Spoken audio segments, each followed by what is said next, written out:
Indian constitution के part 3 में और आर्टिकल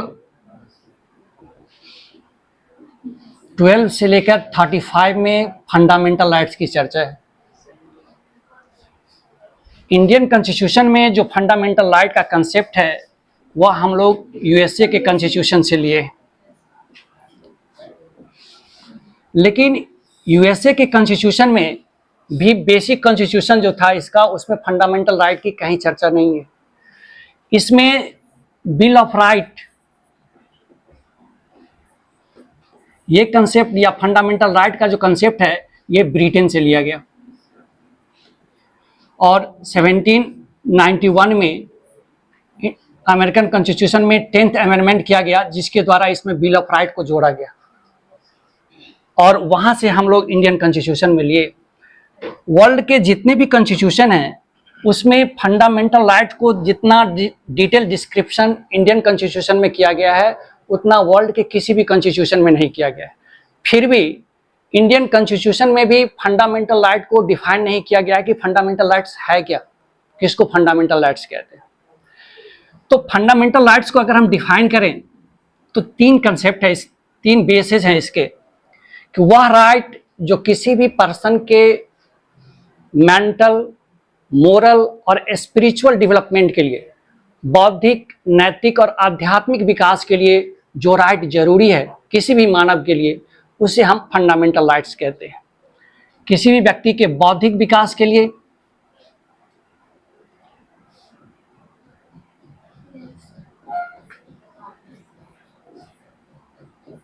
मेंटल डेवलपमेंट के लिए, मोरल डेवलपमेंट के लिए और स्पिरिचुअल डेवलपमेंट के लिए जो राइट चाहिए उसे हम फंडामेंटल राइट्स कहते हैं। इसके बिना किसी भी व्यक्ति का एक मानव के रूप में कल्पना नहीं कर सकते। और इसके साथ साथ इन तीनों राइट्स के साथ साथ इसलिए भी इसको फंडामेंटल राइट्स कहते हैं क्योंकि ये राइट आपको कॉन्स्टिट्यूशन के द्वारा दिया गया। इस राइट को आप न्यायालय के द्वारा इंप्लीमेंट करवा सकते हैं और लेजिस्लेटिव और एग्जीक्यूटिव, कार्यपालिका और विधायिका समान स्थिति में आपके इस राइट पर प्रोहिबिशन नहीं लगा सकता, प्रतिबंध नहीं लगा सकता है और ना ही कोई नागरिक इस राइट को त्याग सकता है। अब फिर सवाल उठता है कि फंडामेंटल राइट्स और लीगल राइट्स में डिफरेंसेस क्या होते हैं, किसको हम फंडामेंटल राइट्स कहते हैं और किसको हम लीगल राइट्स कहते हैं।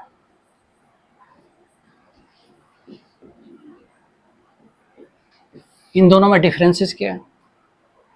तो फंडामेंटल राइट्स किसी भी व्यक्ति के मेंटल, मोरल और स्पिरिचुअल डेवलपमेंट के लिए जरूरी है। लीगल राइट ये डेवलपमेंट के लिए जरूरी नहीं है। दूसरी बात, ये आपको कॉन्स्टिट्यूशन के द्वारा दिया गया है, ये पार्लियामेंट्री लॉ के द्वारा दिया गया है। इस राइट में कोई भी चेंजिंग करने के लिए अमेंडमेंट करना होगा, संविधान में संशोधन करना होगा और इस राइट को सरकार एनी टाइम जब चाहे तब इस पर बैन लगा सकता है। नॉर्मल कंडीशन में फंडामेंटल राइट्स पर लेजिस्लेटिव या एग्जीक्यूटिव जब देश में समान स्थिति हो तो उस कंडीशन में इस पर बैन नहीं लगा सकता है। हाँ, नेशनल इमरजेंसी की जब सिचुएशन हो तब उस कंडीशन में आपके कुछ फंडामेंटल राइट्स पर प्रतिबंध लगा सकता है, लेकिन नॉर्मल कंडीशन में आपके फंडामेंटल राइट्स पर ना तो सरकार ना ही संसद कोई रोक लगा सकती है, लेकिन लीगल राइट को एनी टाइम सरकारी आदेश से इसमें चेंजिंग हो सकता है, इस पर हटा सकते हैं। इसे हम जुडिशियरी के द्वारा, न्यायपालिका के द्वारा इसे लागू करवा सकते हैं, लेकिन लीगल राइट्स को लागू नहीं करवा सकते। तो ये आपके फंडामेंटल राइट्स और लीगल राइट्स में डिफरेंसेस है। अब हम आते हैं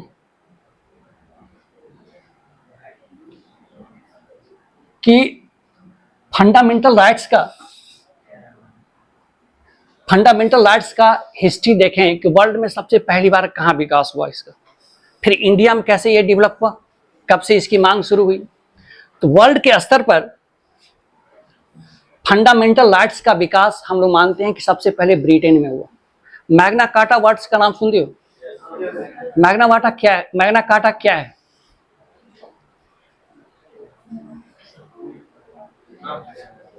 वर्ल्ड में सबसे पहले ब्रिटेन में फंडामेंटल राइट्स का विकास माना जाता है। 1215 ईस्वी में वहां का किंग था जॉन।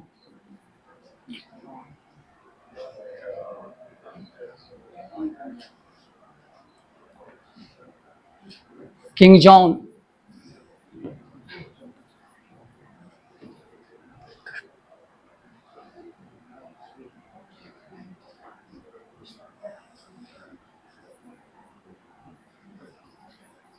किंग जॉन इन्होंने पहली बार ब्रिटेन के नागरिकों के लिए पहली बार कुछ फंडामेंटल राइट्स वहां की गवर्नमेंट के द्वारा रिटन रूप में दिया, जिस पर किंग जॉन ने 1215 में सिग्नेचर किया था।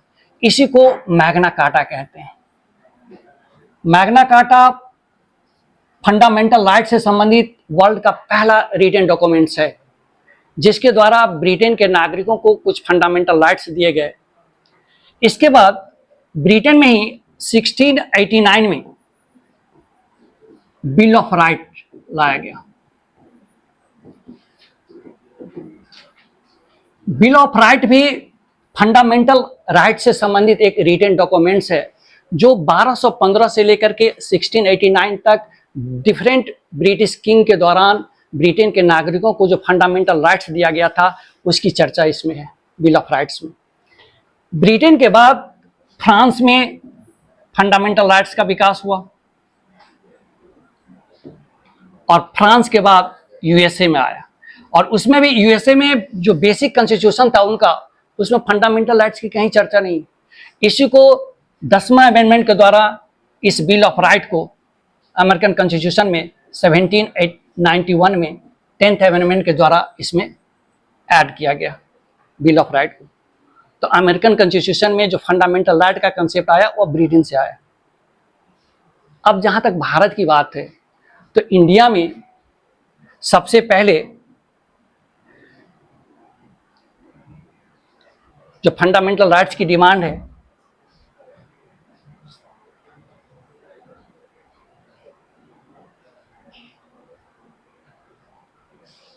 इंडिया में फंडामेंटल राइट्स की डिमांड सबसे पहले 1895 में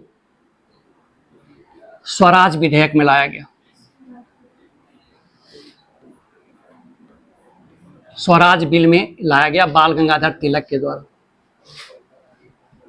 इसके बाद 1922 में एनी बेसेंट ने कॉमनवेल्थ ऑफ इंडिया बिल लाया, जिसमें फंडामेंटल राइट की डिमांड की गई। फिर 1928 में नेहरू रिपोर्ट आया। इस रिपोर्ट में भी 19 फंडामेंटल राइट्स की डिमांड की गई थी, और इस फंडामेंटल राइट्स के प्रपोजल को जवाहरलाल नेहरू ने तैयार किया था। और जवाहरलाल नेहरू रिपोर्ट जो तैयार हुई तो उसके चेयरमैन मोतीलाल नेहरू थे और सचिव जवाहरलाल नेहरू थे। उन्होंने ही ये नेहरू रिपोर्ट में 19 फंडामेंटल राइट्स का कंसेप्ट दिया था। 1931 में पहली बार इंडियन नेशनल कांग्रेस ने कराची अधिवेशन में फंडामेंटल राइट्स की डिमांड की थी, जिसके अध्यक्ष वल्लभ भाई पटेल थे। और 1931 में ही जो second round table conference Britain में हुआ था, उसमें महात्मा गांधी ने भी डिमांड किया था। लेकिन इन सभी मांगों को ब्रिटिश सरकार ने अस्वीकार कर दिया। जब कैबिनेट मिशन योजना के अनुसार भारत में संविधान सभा का गठन हुआ, तो संविधान सभा के द्वारा फंडामेंटल राइट से रिलेटेड एक कमेटी बनाई गई, जिसके अध्यक्ष वल्लभ भाई पटेल को बनाया गया, और एक उप कमेटी भी बनाई गई, सब कमेटी, जिसके अध्यक्ष जेबी कृपलानी को बनाया गया।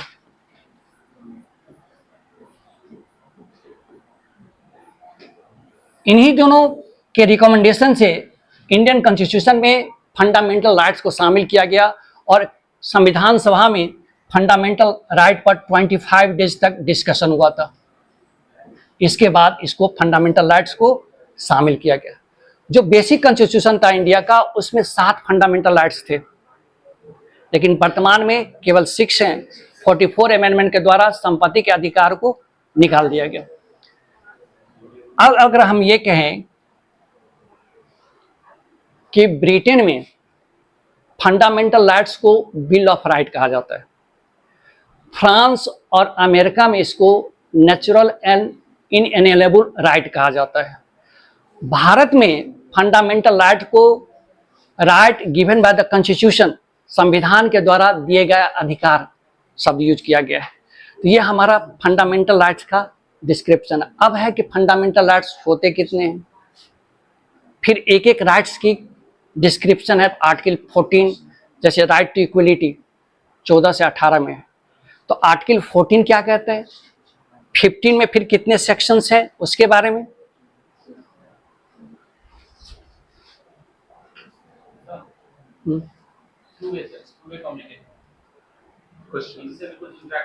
अगर आप लोगों को कुछ पूछना है तो पूछ सकते हैं। अच्छा ठीक।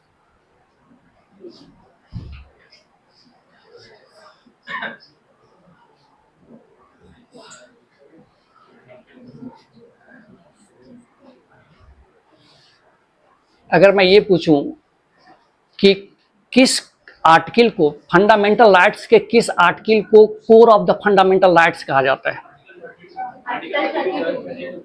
आर्टिकल 32, आर्टिकल 19, आर्टिकल 20 और आर्टिकल 21। अच्छा, किस आर्टिकल को heart and soul of the constitution कहते हैं? आर्टिकल 19 को हम लोग core of the fundamental rights कहते हैं और इसको heart and soul of the constitution कहते हैं। Article 32 heart and soul of the constitution है और article 19 core of the fundamental rights है। अच्छा, इंडियन कॉन्स्टिट्यूशन का सोल किसको कहते हैं, किस टॉपिक को? फंडामेंटल राइट्स को या फिलॉसफी ऑफ कॉन्स्टिट्यूशन को?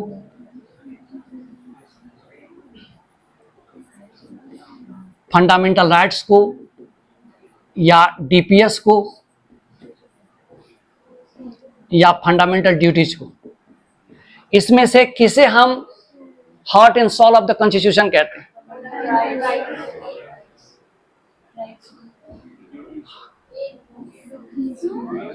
Philosophy of the Constitution is the heart and soul of the Constitution, and mirror of the Constitution, summary of the Constitution, introduction of the Constitution. ठीक ना? अच्छा, इसमें से किस टॉपिक को Magna carta of the constitution कहते हैं? Fundamental rights को। किसके द्वारा देश में political and economic, social and economic democracy की एस्टैब्लिशमेंट की जाती है, सामाजिक एवं आर्थिक लोकतंत्र की स्थापना की जाती है? और किसके द्वारा पॉलिटिकल डेमोक्रेसी की स्थापना की जाती है? तो पॉलिटिकल डेमोक्रेसी की स्थापना फंडामेंटल राइट्स के द्वारा की जाती है, ठीक है, और सोशल एंड इकोनॉमिक डेमोक्रेसी की स्थापना डीपीएस के द्वारा की, ठीक है। अच्छा, अगर फंडामेंटल राइट्स और डीपीएस में किसको ज्यादा प्रायोरिटी दिया जाता है या दोनों के इक्वल माना जाता है? इक्वल है, दोनों एक दूसरे के सप्लीमेंट्री हैं, किसी एक पर दूसरे को प्रायोरिटी नहीं दे सकते हैं।